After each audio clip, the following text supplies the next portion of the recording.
बिस्मिल्लाहिर्रहमानिर्रहीम।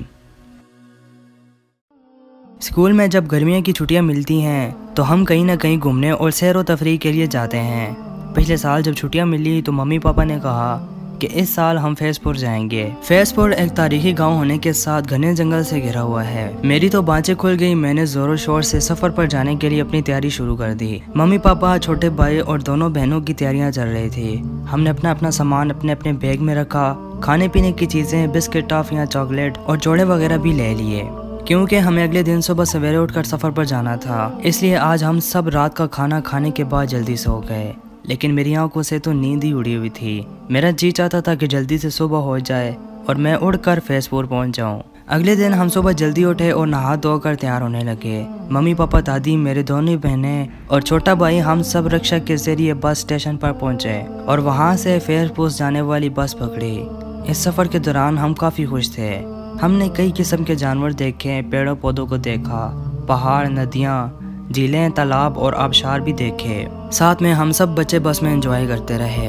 हम घने जंगल के किनारे सड़क से गुजरे तो तब ही अचानक हमारी बस खराब हो गई। कई मुसाफिरों का तो डर के मारे बुरा हाल हो गया, लेकिन हमें तो मज़ा मिल रहा था कि अब बस को दुरुस्त करने में काफ़ी देर वक्त लग जाएगा और हम सामने के जंगल की सैर कर लेंगे।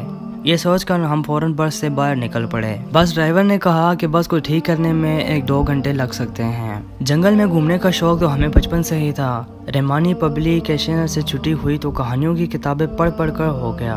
जंगल में घूमने का शौक तो हमें बचपन ही से था।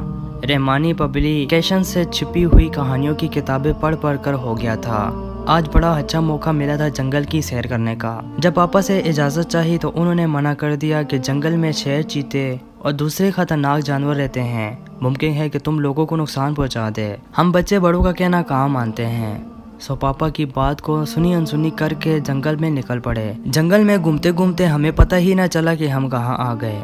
हमें बहुत डर लगने लगा और एक बच्चा हमको डराने के लिए शेर की आवाज़ें निकालने लगा। जब हम ज़्यादा डरने लगे तो वो हमें देखकर ज़ोर ज़ोर से हंसने लगा। हम समझ गए कि वो हमें डरा रहा है। तभी अचानक मैंने एक शेर को देखा जो वहाँ से काफ़ी फासले पर खड़ा था, हमारी ही तरफ देख रहा था। मैंने जैसे ही सबको शेर के बारे में बताया तो सब बच्चे डर के मारे बुरी तरह इधर उधर भागने लगे। वहाँ रोड पर मम्मी पापा हमें तलाश कर रहे थे और हम भी जंगल में किसी तरह बाहर निकलने का रास्ता ढूंढ रहे थे। जैसे तैसे करके हमें रास्ता समझ में आया। दूर से ही हमें मम्मी पापा घबराई हुई हालत में मिले। हम इनको लिपट कर रोने लगे। हमें इस बात का पूरा एहसास हो गया कि बड़ों का कहना ना मानने से मुसीबत खड़ी हो जाती है। वो तो आज हम खुदा के फजल से बच गए, वरना शेर हमको देख लेता तो हम अपनी मम्मी पापा से कभी ना मिल पाते और ना ही फैज़पुर की सैर कर पाते।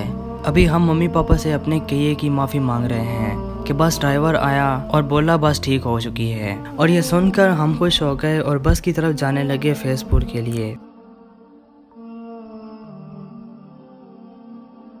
मज़ीद कहानियाँ सुनने के लिए हमारे इस चैनल को ज़रूर सब्सक्राइब करें और साथ में दिए गए बेल पर क्लिक करें।